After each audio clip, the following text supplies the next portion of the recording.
বন্ধুরা, আমি অনুশ্রীর হোম লাইফে জানাই তোমাদের সকলকে স্বাগত।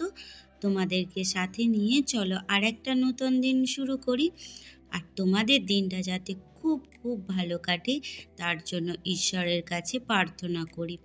আর দেখো, সকালের চাটা খেয়ে নেব, নিয়ে কাজে লেগে পড়তে হবে। এটা হলো একটা সকালের এনার্জি বুস্টার। বন্ধুরা, তোমাদের দাদাভাই আমার জন্য কাল বিকেলে কতগুলো কুলেখাড়া এনেছে। এগুলো নাকি সব আমাকে খেতে হবে কদিনের মধ্যেই। দেখেছো, কুলেখাড়াগুলো কিন্তু খুব সুন্দর টাটকা। এই কুলেখাড়া কিন্তু খুবই উপকারী। আমার মতো যাদের একটু হিমোগ্লোবিনের প্রবলেম আছে, তোমরা কিন্তু এই কুলেখাড়া একটু সিদ্ধ করে বা কাঁচা থেঁতো করে খেতে পারো। খুবই উপকারী পাওয়া যায়। এর গোড়া যদি তোমরা একটা জোগাড় করতে পারো, তাহলে কিন্তু বসিয়ে রাখলে কুলেখাড়াটা অনেক দিন তোমরা খেতে পারবে। আর এই যে 1 গ্লাস জল নিয়েছি, এটা দিয়ে দেব। এটা হাফ গ্লাস পর্যন্ত কমিয়ে আনবো ফুটিয়ে, তারপরে ঠান্ডা হয়ে গেলে ছেঁকে খেয়ে নেব। পাতাগুলো তার সাথে একটু চটকে নেব, তাহলে রসটা ভালো পাওয়া যাবে। দেখো, স্লো আঁচে বসিয়ে দিয়েছি, ফুটতে থাকুক রক্ত আমার। না না, এটাই আর কি করে বললাম। সত্যি কুলেখাড়া খুবই উপকারী, তোমরা খেতে পারো এটা। দিন এই যে কি রান্না হবে এই নিয়ে আমার মতো অনেকেরই মাথা বুঝি খারাপ হয়ে যায়। আনাজপত্র নিয়ে বসে পড়েছি যদিও, তাহলে চলো আনাজ টানাজ কেটে নিই। রান্নার জোগাড় তো করতেই হবে। আর আমার নতুন বন্ধু, পুরাতন বন্ধু যারা যারা আমার ভিডিওটা দেখছো, তাদেরকে মন থেকে জানাই অনেক অনেক ধন্যবাদ। নতুন বন্ধু তোমরা যারা দেখছো, প্লিজ চ্যানেলটা সাবস্ক্রাইব করে পাশে থেকো। বন্ধুরা, তোমরা কিন্তু একটি লাইক দিতে ভুলো না। আর আমার এই ছোট্ট ভিডিওটা সম্পূর্ণ দেখার অনুরোধ রইল। আশা করি তোমাদের আমার এই ব্লগ ভিডিওটা খুবই ভালো লাগবে। মূলো, আলু, শিম, ডাঁটা, আর এই যে ছোট একটা রাঙালু, এটাও দেব। বেগুনটা কাটতে বাকি আছে, আর করলাটা কেটে নিয়েছি। চলো বাকি জোগাড়টুখানি করে নিই। যে গাজর, মূলো, আলু এগুলো কেটে ভালো করে ধুয়ে নিয়েছি। এগুলো আজকে ভাজা করব। কড়াটা বসিয়ে দিয়েছি। চলো তাহলে রান্নাটা শুরু করে নিই। বন্ধুরা, এইটা ভেজে নেওয়ার সাথে সাথে আজকে করে নেব শুক্তো। তোমরা অনেকেই শুক্তো খুব ভালো করে করো, আমার থেকেও অনেক ভালো করো, সেটা আমি জানি। কিন্তু আমি কিভাবে শুক্তো রান্না করি, আজ চলো সেটাই তোমাদেরকে দেখাবো। নিশ্চয়ই তোমাদের ভালো লাগবে। দেখো বন্ধুরা, এটা আমার ভাজা হয়ে এসেছে।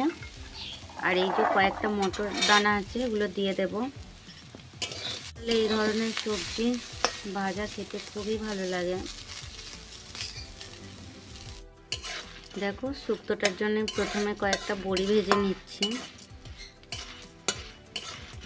পরপর করে সবজিগুলো ভেজে নেব। বড়িটা ভাজা হয়ে গেছে, এবার শিমগুলো ভেজে নেব।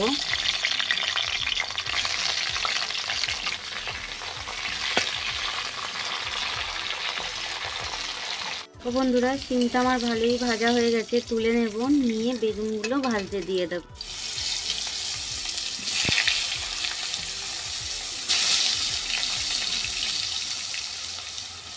শিমটা আমি ভেজে তুলে নিয়েছি, আর করলাটাও এখানে ভাজতে দিয়ে দিয়েছি। দেখো বন্ধুরা, করলাটা বেশ লাল লাল করে আমার ভাজা হয়ে গেছে। এবার এটাকেও তুলে নেব। দেখো বন্ধুরা, ভালো স্বাদের সাথে সাথে শরীরের খেয়ালও রাখতে হবে, তাই আর এগুলো ভাজলাম না আলাদা করে, এগুলো দিয়ে দিলাম।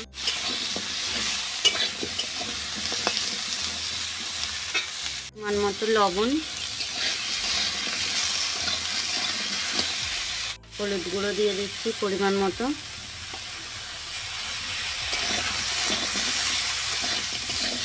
আর লঙ্কা গুঁড়ো দিয়ে জল দিয়ে দিয়েছি। দিয়ে এবার ঢাকা দিয়ে সিদ্ধ হতে দেব। বাকি রান্নাটা তারপরে দেখাচ্ছি।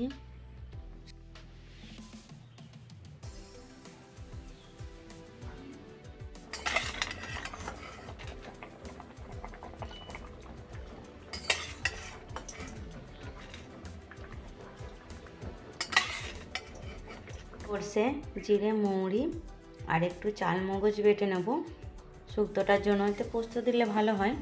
এখন আমার কাছে যদিও নেই, আর আমি রাঁধুনি দিয়ে করি না, এইভাবেই করি। দেখো বন্ধুরা, সব রকম সবজি আমার এখানে সিদ্ধ হয়ে গেছে। এর মধ্যে করলা আর বড়িগুলো দিয়ে দেব, দিয়ে নামিয়ে নেব। তেলের ওপরে দিলাম তেজপাতা, শুকনো লঙ্কা আর অল্প একটু পাঁচফোড়ন।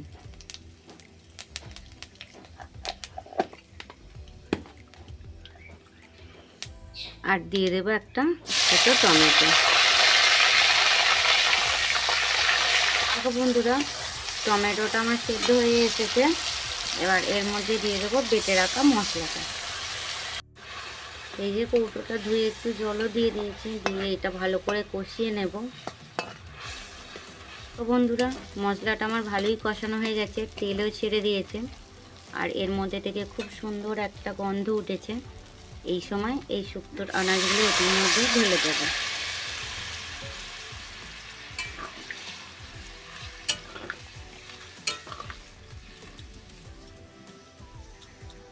পরিমাণে চিনি, যাতে ঝাল মশলা মিষ্টি ভাব সবটাই সমস্তটা বজায় থাকে। আমার হয়ে এসেছে, অল্প পরিমাণে গরম মশলা দিয়ে দেব, দিয়ে নামিয়ে নেব। দেখো বন্ধুরা,